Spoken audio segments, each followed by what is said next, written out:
Hi, this is Connor Henricks. Thank you for tuning into my presentation, Thinking Outside the Box of Wine, Alcohol Use in Long-Term Care Facilities. That was a big box of Chardonnay there on the right-hand side.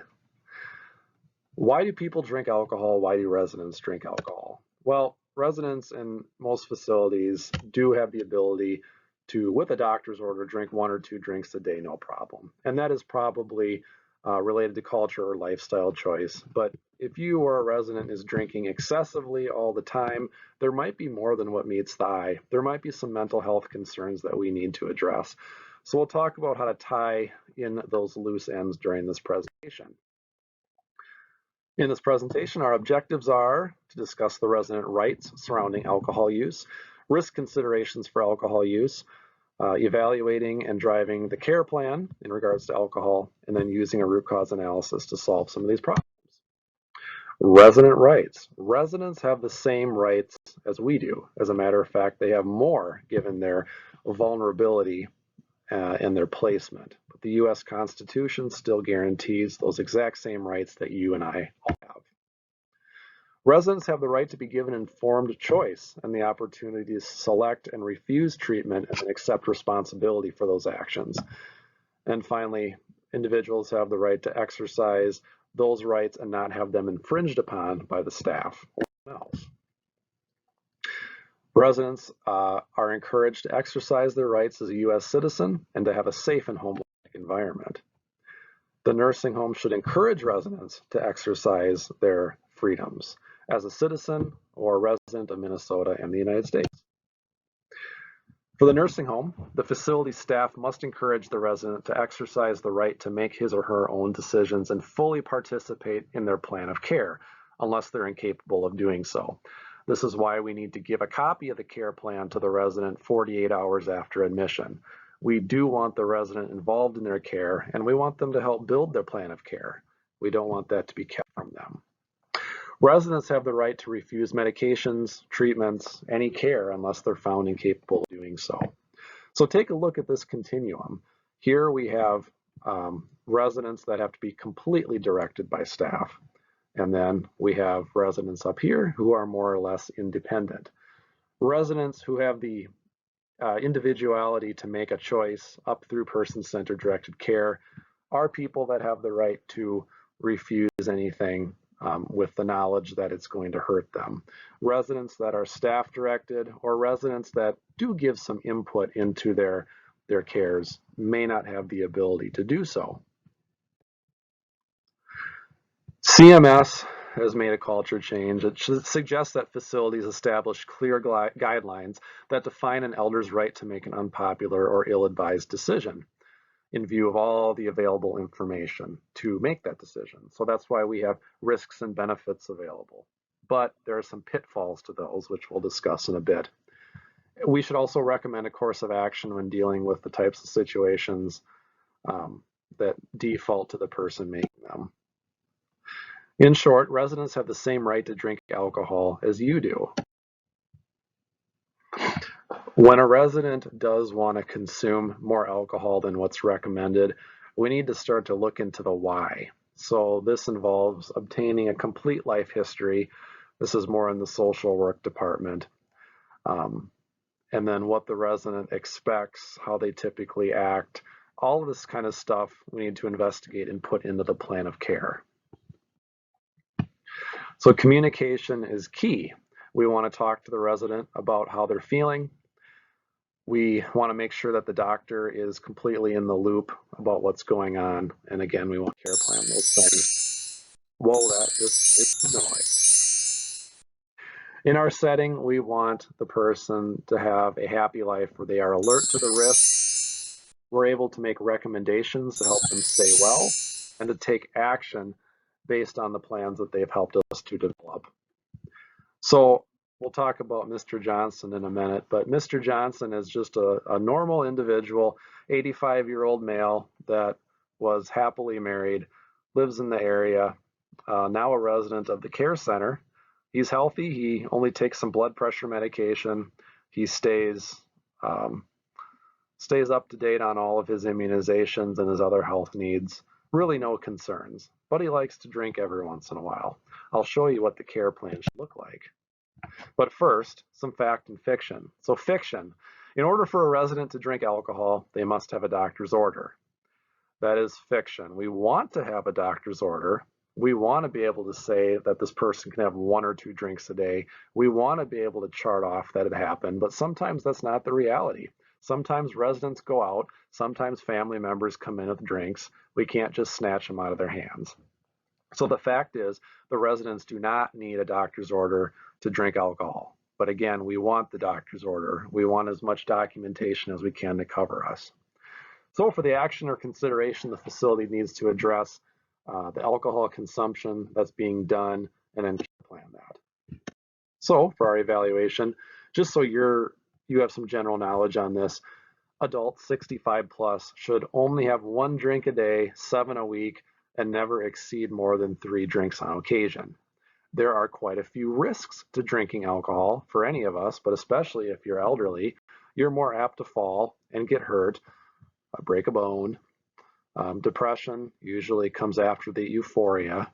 High blood pressure is a chronic issue that happens when you drink too much, and of course behaviors can amp up. But there are some benefits, some short-lived enhancement to your quality of life. Ooh, appetite stimulation. This is why people get the munchies. And then it supports their lifestyle, whatever that may be. For the assessment and service planning, it needs to be understood by everyone. The pieces of the care plan have to be put into place and then reviewed by the interdisciplinary team every 90 days. And it has to be satisfactory to the resident.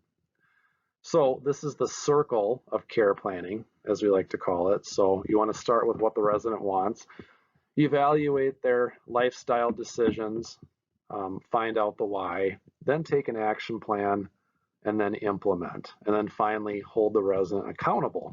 And we'll talk a little bit about risk and benefits and behavior contracts because this does fit into the accountability part of the conversation. So get the picture, get the plan, evaluate the resident, and then come up with the plan of care. So if something is deemed avoidable and it occurs, that means that the facility failed. So we need to recognize all the risk factors and make changes to the resident's care plan as needed. Here's the sample care plan. So Mr. JJ enjoys going to poker, takes a couple drinks every once in a while, doesn't have any issues. This is very basic. There's no issues that JJ is presenting, so the care plan can just be very basic. Oh, now Mr. Mike Jones, he's the guy that has some issues. He's a 74-year-old retired cattle rancher, a war vet, okay? So we got some trauma-informed care areas that we could address. He's been divorced. He loves to drink his Jack Daniels, and he often falls after he's been drinking. His care plan failed because it was the goal was that he wouldn't drink to intoxication. Oh, and that he'd press the call light to keep assistance from falling. Remember, a resident's care plan should be based on what we, the staff, are going to do, not what the resident is going to do, because 9 times out of 10, that's going to fail. I'm more apt to trust staff than I am the resident. So what happened in this case is Mike continued to drink excessively, and then he was issued a move-out notice. Now, there are some problems with that, because before you can discharge someone, you have to maximize everything that you've done. You can't leave any stone unturned, and it has to go through the ombudsman. And you have to have a place to send the resident. If you don't have a place to send the resident, they're not leaving after 30 days. You have to safely send them somewhere. So we'll talk about why that's an issue. So, fact versus fiction. Fiction, you must have a move-out notice given to a resident who gets drunk and falls because they're a danger to themselves. No, because drunkenness is not a valid reason to issue a move-out notice. It might be a different situation if the resident is drinking a lot and then trying to harm others. That may give you some fighting ground, but you can't do it just because they end up hurting themselves. So in this case, a move-out notice is not appropriate, but there are 2 types of move-out notices to consider. There's the standard 30-day move-out notice. That's the default notice. Again, you have to have a place to send them. The ombudsman has to approve it. There might be a bit of a fight here and there to make it happen. Maybe the resident will voluntarily leave. You can waive some of that stuff with the discharge notice, but you have to have a place to send them. And then there's the less than 30-day move-out notice. This is more than likely going to result in a tag and is not the direction that you want to go. But if a resident is having extreme psychological issues and the facility can't meet the needs, or they're hurting someone and everyone's in jeopardy, it might make more sense to take the tag as opposed to getting the immediate jeopardy because someone got hurt and you knew it was going to happen. You really have to pick your battles. It's sad that we have to go that far with this, but it does happen. So for the move-out requirements, look at Mike's drinking. What interventions have been done and what have you tried to solve? So did you talk to the doctor? Did you talk to the family? Did you talk to the psychologist? Did you try to get him some help? Did you start him on medication where he might not want to take alcohol or his body would reject alcohol? Think of everything that you could possibly do. If you do that, you care plan it, you try it, you fail, you might have some ground to move someone out. As with any mental health issue, including drinking, there's a root cause analysis that we need to do. So gather the information about the why. Always look into the 5 whys, as I like to call it. Fill in the gaps, and then take a plan based on that. So what does Mike want? Well, he probably wants to have Jack Daniels, but he doesn't want to have it. Well, I take that back. He wants a lot of it. With alcoholics, you really don't want to give them alcohol. It doesn't really work to wean an alcoholic. They need to stop drinking. However, in Mike's case, being he's got some dementia, the staff managed to do something that did work. So for Mike's care plan, they took the med cart and they draped it to resemble a portable bar. And then the nurse came by and poured a shot of Jack Daniels, brought it to him in his room, and he took it, they charted it, and he was happy. He thought that he was at the bar for the night. So this intervention is one that worked. However, I probably wouldn't recommend this route because, again, you're encouraging alcohol consumption when it probably shouldn't happen. And then here's Rose Wilson. She also had a traumatic event. Her husband died in a car accident, has a history of depression. That can lead to drinking as well. I just wanted to quick show you the escalating line. So what we're looking at here is the risk to the facility versus what we feel is the need to kick someone out because of a person's consequences or their actions. Usually, we start to think about kicking people out when we get up here. Again, there's so many things, so many criteria that we have to hit along the way before that happens.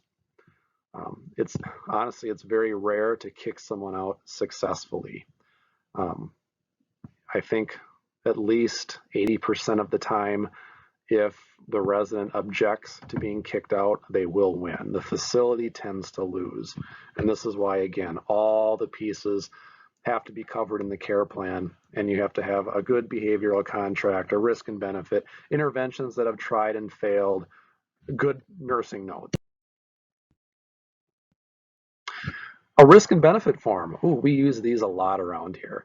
Now, a risk and benefit form does give you a little bit of an edge. It's better than doing nothing, but please know that it's not a contract. It doesn't waive liability off the provider, off of you, off the resident. It's not a legal defense tool, but it is something.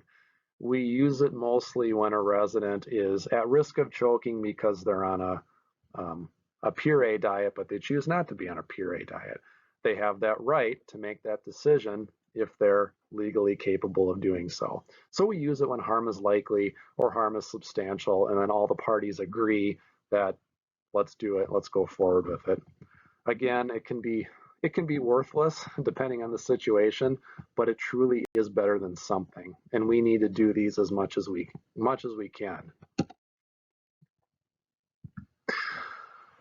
The negotiated or managed risk agreements, this is like a behavioral care contract. So think about the residents that are constantly yelling out, cursing. They're always upset with staff, residents.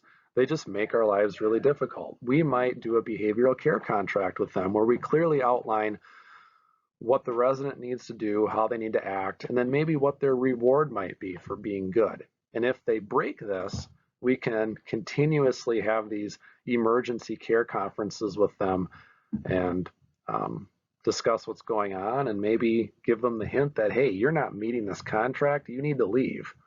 In a lot of cases, the residents probably calling our bluff because 9 times out of 10 we won't just work to kick them out, but sometimes you need to be firm and you need people to hold on to their behavior contracts. I'm just skipping ahead a little bit here because we already talked about the care plan circle. This is the Michigan Alcoholism Screening Test, geriatric version. Basically, if you score 2 or more, you probably have an alcohol problem. Looking at this, it might not be very hard to get to 2, but remember this is for the geriatric population. So that is for your reference. Go ahead and use it if you need to interview a resident on their alcohol consumption. So in short, this is a very delicate topic with no simple answer. A facility needs to balance the resident's right to drink with the facility's responsibility to keep the environment safe. Please know that alcohol does need to be kept in a locked refrigerator. This is why we keep it in the med room. We get doctor's orders. We want to sign off when the resident drinks. But if the resident does get alcohol somewhere and they're drinking it, we can't just take it away from them or snatch it out of their hands because they do have the right to drink. However, we can start to censor how much they drink. Remember that care planning is important. If the resident is becoming a danger to themselves, we do need to intervene and we do need to try different things. That is all that I have for today. Please come to me with any questions. Thank you.